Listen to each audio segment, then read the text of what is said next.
Thank you so much for coming. Could you please all stand for the pledge?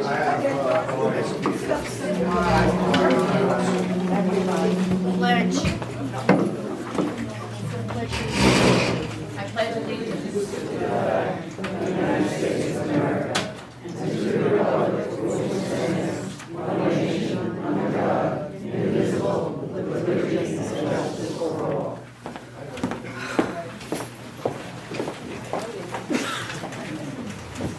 So in case you do not know, I'm going to read our mission statement. Want me to hold it for you? You missed it. The Hampton Bay Civic Association was founded in 1918 as the Good Ground Board of Trade.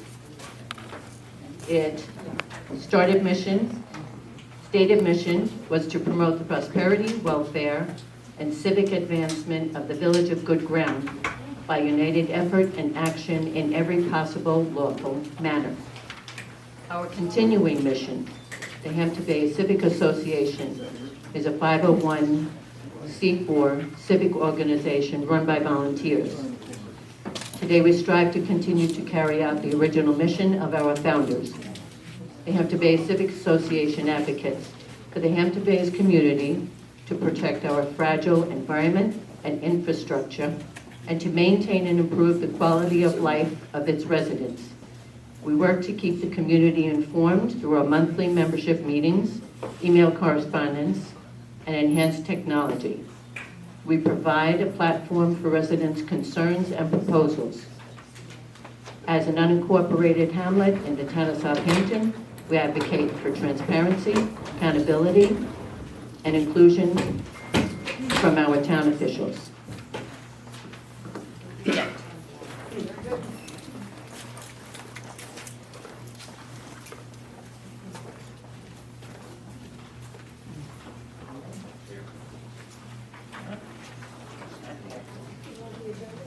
Oh, thank you so much.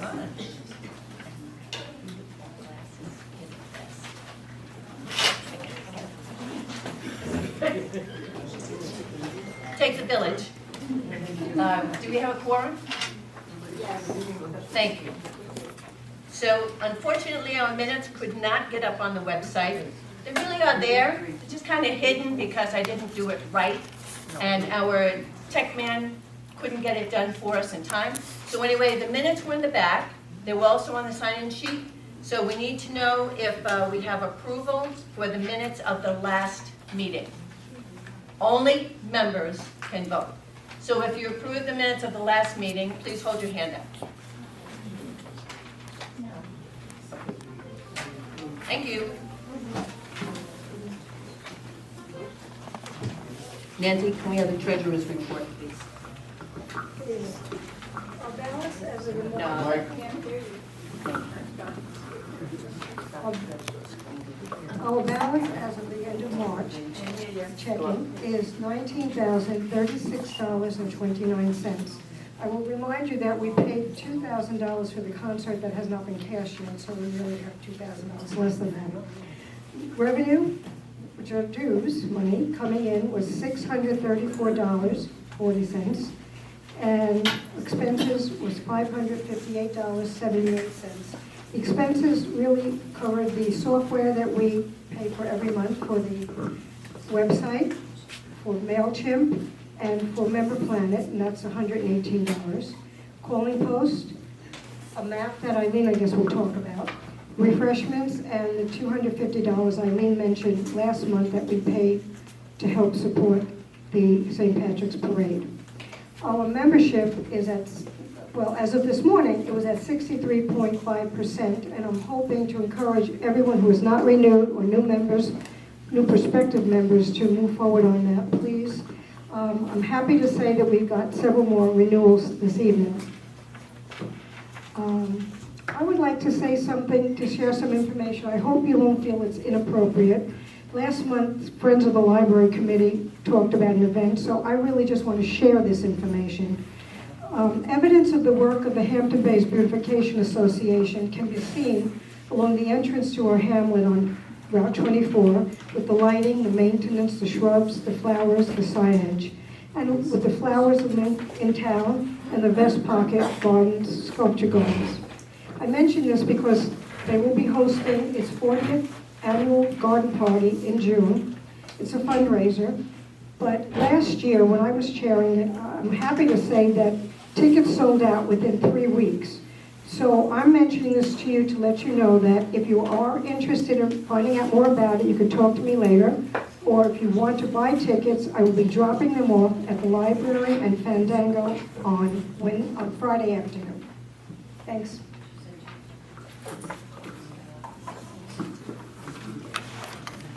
Thank you.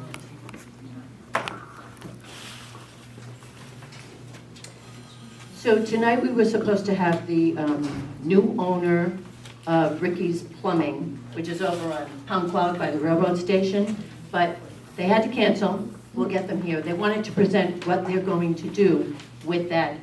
They are still going to have Ricky's Plumbing, but they're also going to inform us on what's going on with the property there as well. That'll happen another time. Michael is going to be a panelist May 8th, May 7th, May 7th at the Southampton Express event at Cowfish.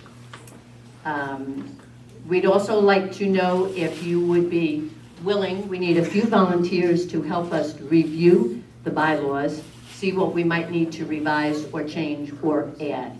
If you're interested, please see Marilyn and Tom over at the sign-in table and put your name down for that. We'd like to ask our council people, Michael Iaselli, Bill Pell. I saw Hannah Pell come in, if she's interested as well. So you can take over now.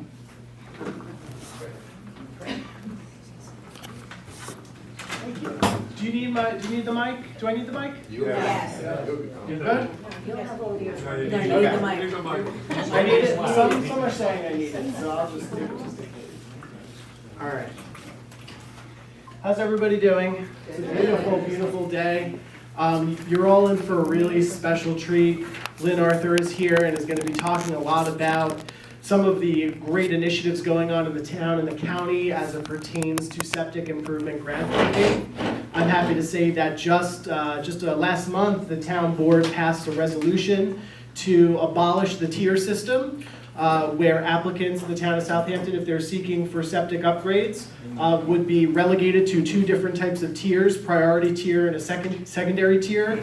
We've abolished that, so we all have one priority zone that all applicants will be considered, which really opens up a lot of opportunity for grant funding for a lot of our residents. And as you are probably aware of the recent presentation by Dr. Gobler, there are some real issues in the town of Southampton, and there are a lot of great solutions, and we're working on some of them, and septic improvement is one of those solutions on how we improve water quality throughout the town of Southampton and the broader East End region. And on that note, I'm happy to announce that we made some changes to our land disturbance bill. Originally, we had 2 different regulatory frameworks within the bill that seeks to regulate residential and commercial. We got rid of that distinction, and instead it's just residential and commercial at the same time. 20,000 square foot parcels, you will be allowed to clear up to 2,000 square feet without a permit. Anything over that, you will need a land disturbance permit. So we did that because we heard from the community, we listened to a lot of different people, and some of the comments pertaining to can the Department of Land Management actually adequately handle that many applications. That's why we ended up paring it down a little bit, increasing the allowance of what you can clear. This is really about helping to maintain our way of life here, our natural, beautiful woodlands that we have, our ecosystems, which is very much integrated into the water quality in our region. So it's a really important law, and it's something that I think Hampton Bays in particular has been calling for a long time. When you look at the advocacy from folks like Marion, from Gail, from other folks in this room that are here, that are on this board. So much of your advocacy has been tuned in to ways we can address some of the issues of development and its relationship to water quality and the environment. So we think this is a great step forward for the town of Southampton. Michael, there are flyers in the back. And there are flyers in the back if you want to learn more. Thank you very much, Eileen, for that. There are some flyers that explain the law in a little bit more detail. So if you have questions about it, please feel free to take a look. And I also have a draft of that too, and I'll leave that with Eileen if anybody has a question or wants to take a look at it. Is this in effect already? No. No, we have a town board meeting tomorrow where it's in a public hearing phase right now. So we'll continue to hear some more comments. But it is a very important bill. We've heard from many constituents who have, called us and told us about how overdevelopment is a really immense concern. How do we address for clear cutting, for widespread land disturbance? We feel that this bill helps to address it in a reasonable fashion. We want to be able to respect people's property rights, but at the same time, we need some guidance in the code, because right now, besides what is called the Aquifer Protection Overlay District, there is nothing in our code that speaks to clear cutting. Or land disturbance outside of APOD, which by the way only covers less than half of the town. Oh, they're gonna include along the property line? What do you mean? Like, to say like a 10-foot barrier that you have to keep it natural along your property line, not clear everything up into that property line? You may have that amount of square footage, but they may not take into account that the property line should be included in some of that. Yeah, we've been looking at laws that talk about the property lines, but right now this law in particular is mainly just aimed at saying if you're looking to clear, if you have a 20,000 square foot parcel, if you're looking to clear over 2,000 square feet, you have to seek a land disturbance permit from the Department of Land Management. So anybody building a new house would have to seek it, absolutely. Correct, and by the way, It's another hoop to jump through. and by the way, you're already going for a building permit anyway, so we're just saying before you clear, just come to us, let us take a look to make sure you're not over clearing, because a lot of the times there are people that over clear and that affects neighbors with flooding, soil erosion, there's habitats that are often cleared out, so this is just a way for the town just to make sure there is not over clearing that's being done. Michael, if someone ignores those guidelines, what mechanism do you have any in place to see to it rectified? Yeah, that's a great question, Marion. So one of the reasons why we went with the clear 2,000 square foot allowance up to on a 20,000 square foot parcel is because it allows for code enforcement to respond in a much more adequate fashion. It's clear, whereas if you were to do a percentage-based system on different properties and different parcels, it's not easy right away for code enforcement to determine how to respond. But we think based on the staffing in land management, in planning and code enforcement was a part of writing this bill. So they're very confident altogether that we are going to be able to meet the needs of this law. So they will take it upon themselves to deal with the miscreants or whatever? So what happens is so this law will now say, like, if you are going to be clearing and you're permitted to clear, you now have to post within a 24-hour time frame that you will be clearing your lot, whatever you're allowed to clear.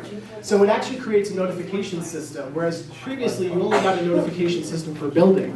Now you'll have a notification for clearing itself. So code enforcement will know whether or not a project was greenlit by land management. Whereas today, if you call, first and foremost, there's no law on the books outside of APOD. So that's number one. We're addressing that. Number two, now there will be a notification system for code enforcement to know this was a project that was greenlit or not greenlit. Thank you. Yes. I just gotta say that you guys have a lot of confidence in code enforcement. Well, let me tell you that, Ray, that's a good question. We actually the first iteration of the law, we actually set the fine at $3,000, and we reclassified the issue as an unclassified misdemeanor, so we could set that fine higher. Currently, the highest maximum stop order fine is $1,000 based on our law. So we did edit it back to 1,000. So it was 3,000, but we put it back to 1,000. But that is something we'll be looking into in the future of how do we make some of these stop order fines a little bit more, with teeth. Michael, when, it's $1,000 per day. Correct. As long as it exists. I thought the 3,000 sounded better. I But agree. it's cumulative, so if you do That's this true. and ignore everything, every day you get $1,000. It's gonna pile up It can pretty add up. quick. That's a great point. That's a great Should be point. enough for people to at least pay some attention. And you're never gonna get everybody to, people are gonna, they just don't care I think sometimes. it's a great point, Amy. This is a good It makes law. sense, but in terms of deterrence, you want to set some deterrence so people know if a $3,000 figure versus a $1,000 figure. I mean, I guess it's really not much in the grand scheme of things, but we also we're going to be rolling this out. We want to see how it works first. We don't want it to be too far-reaching. So we think that 1,000 right now is good enough. Let's evaluate it in 6 months and see how it goes. This lady in the back, never been there. So, let me ask you this. If someone buys a piece of property, I don't know the square footage, and they want to clear it, and now this law comes in and prevents them from clearing it, are you prepared to buy that property back from them so that they? No. So the square footage of the property has to be 20,000 square. So the square footage of your property does actually matter in this instance, because the law is only addressing properties of 20,000 square feet or more. It's a half acre, so it's pretty substantial. And the reason being is because we're trying to prevent large tracts of land from being cleared. And so it's allowing you, by the way, if you have 20,000 square feet of property, you're also allowed to clear up to 2,000 square feet. So it's a very reasonable law. How much? 2,000 square feet. Yeah, but it's like the footprint of the house. Where's Exactly. the swimming pool and other stuff? Well, swimming pool's around 800 square feet, let's say. That was originally our law. We thought that 2,000 would be a little bit more fair in dealing with that. So what I'm gonna ask is that we need to move on because that is a town board situation that you're gonna need to go to the public hearing to continue with this conversation so that we can get to our main guest speaker tonight. Okay? Thank you. When is the public hearing? It's tomorrow at 6:00 p.m. So, and I just want to also mention, Adopt a Shelter Pet Day is coming on May 2nd. There was a lot of great efforts that went into the renovations at the animal shelter. We got new kennels, we got new flooring thanks to a grant that we received, and the support of the town board, Councilman Pell and myself, really worked hard to see the renovations through. And you should come by, adopt a pet if you're able to, and see some of the new renovations to the animal shelter. There's a lot of great, amazing achievements happening there, so hope you can stop by. Thank you very much. Thank you.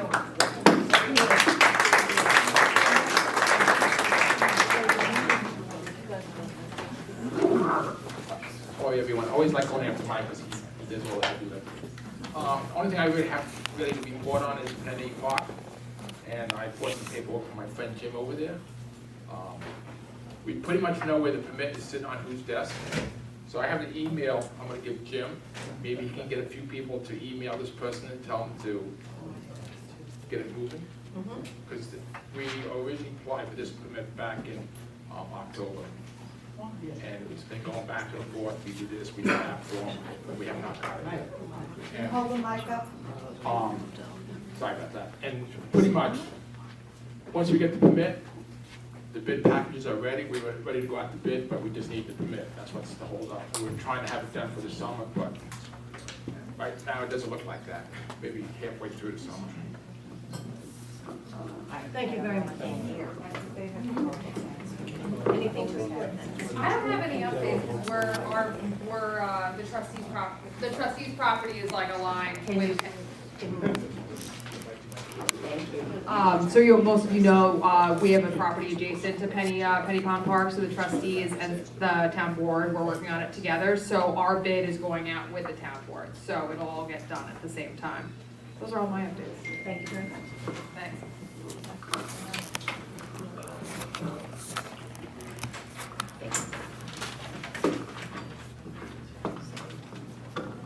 So I'm going to introduce Lynn Arthur and Tom Varley, and they are from, respectively, out of this town, and they travel all over the place to to give this presentation. I'm not gonna say what, because I'm gonna mess it up. They're gonna take it. All right, so we're all gonna move. Hi, I'm Lynn Arthur. I'm the co-chair of Sustainable Southampton Green Advisory Committee. I've been here quite a few times. I just really want to introduce Tom Barley. This value proposition is quite unique. There are a lot of people providing assistance. You can go to the town, you can talk to CPF, you can talk to the land management department. But Tom has deep knowledge that will be evident through what he talks about tonight. We did a similar presentation on November 22nd in the village of Southampton. I handed out these cards. Half the audience signed up. He's going to explain the services that he provides. They're free. He works for the Center for Clean Water Technology. It's an amazing, amazing value proposition. I encourage everyone to take advantage.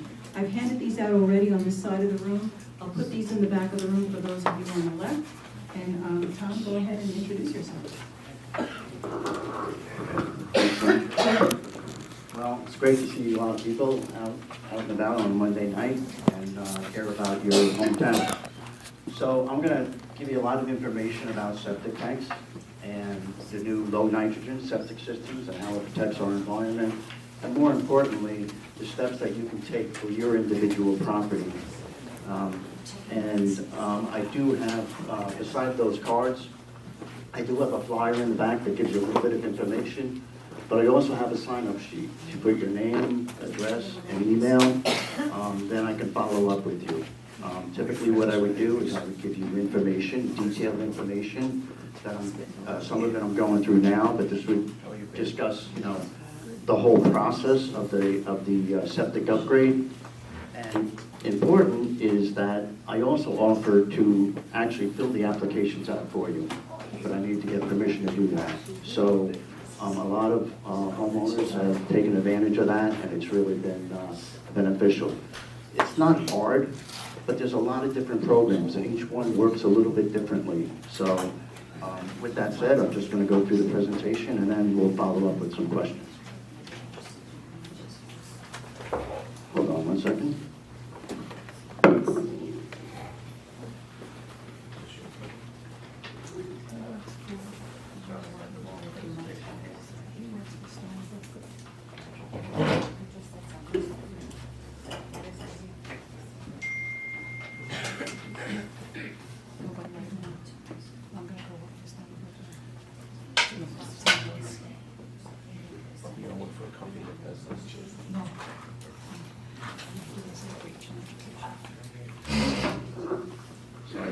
Presentation there. So we have a nitrogen problem. Nitrogen is probably the greatest threat to our local water bodies, ponds, and harbors. People in the back can't hear? No? Keep it closer, is that better? Yeah. Okay.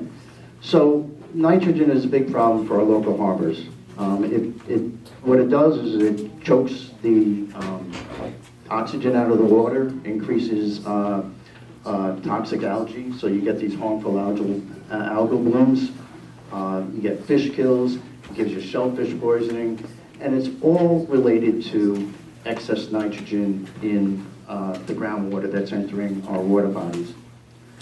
But aside from our water bodies, we live on a sole source aquifer. So nitrogen in our drinking water is a problem. Now the standard for nitrogen in the drinking water is 10 parts per million. And if you look at this chart here, you'll notice that most of the country has nitrate levels of only about less than 1 part per million. Suffolk County is in the top 5% of the nitrogen levels in there, and our average is 3.8. Now there's a lot of areas that have higher concentrations than that. And what's important is that more and more studies are coming out that nitrogen levels, nitrate levels lower than the drinking water standard, and levels sometimes as low as 3 parts per million has an increased risk for cancers. So aside from our drinking water, it's also affecting our surface water bodies. So where does the nitrogen come from? Well, there's nitrogen that comes from septic systems, and there's nitrogen that comes from fertilizers. But by and large, the biggest source of nitrogen that's affecting our water bodies is from on-site septic systems. They've done study and they've proven this. So we know that that's a big source of the problem. So the difference between a conventional septic tank and a low nitrogen system is the low nitrogen system is specifically designed to remove nitrogen. The conventional septic system doesn't remove nitrogen at all. So your typical nitrogen level coming out of your typical homeowners that doesn't have an upgraded system is around 80 to 100 parts per million. The new standard for the low nitrogen septic system is 19 parts per million. So it's a big decrease in the amount of nitrogen. So what does a conventional septic system look like? Well, in the old days, you might have heard terms about septic systems, septic tanks, cesspools. So I'll kind of give you just an education on what those things are. A cesspool is just a drainage ring. A lot of properties, this might be made out of brick or cinder blocks if it's an old property. And all your waste goes into that, seeps into the ground. What happens over time, your soil doesn't drain as well. It starts to get clogged up. Then you get a company out, they'll pump some water out of it. Sometimes they'll put acid in it and try to clear it. They put an overflow pool. So in 1973, the regulations changed and they required a septic tank. And a septic tank is a solid tank, and it's just designed to settle some solids, float out some grease, and then clearer water drains into your leaching structure. But it doesn't do anything for nitrogen. So whatever we're discharging out of our house is getting into the groundwater. So what is low nitrogen septic systems? So you might have heard this term IA systems, which stands for Innovative Alternative Systems. They're specifically designed to remove nitrogen from the wastewater. There are 7 different technologies that have been approved by Suffolk County. They vetted all these systems, and each one of these systems is capable of meeting the nitrogen standard. So while each system is different, they all kind of work on the same principle. You have a multi-chambered tank. You have air that is applied to one tank, and it stimulates the naturally occurring bacteria, and it converts the ammonia in wastewater like in urine, converts it to nitrates. Then there's usually a recycle stream that turns into another tank with no oxygen in it, and that's where it removes the oxygen off the nitrate molecule and you release nitrogen gas. And that's called denitrification. So it's the nitrification, denitrification cycle we've learned in our basic science classes.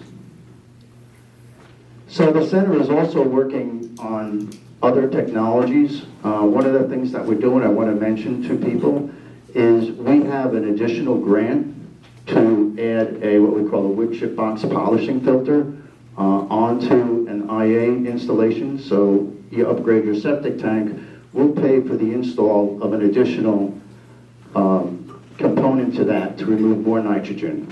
So we think we can get the concentration low, and we've proven that. We had a site in Georgia Pond where there were 2 wood chip box installs. One was working fairly well. The nitrates level was about 5. We got it down to 0.02. And on another site, it wasn't working so well. It was about 38. We got it down to 3 parts per million. So we are looking for sites. So the good news, and what's really changed, is the amount of grants that are available. Most people in this room, if you're in Hampton Bays, you're eligible for a total of $65,000 in incentives to do an upgrade. So what does that mean? How much does an upgrade cost? Well, the average upgrade in the East End for a septic system upgrade is $36,000. That's information from the county. Now, every property is different. There's, groundwater levels. There's you know, access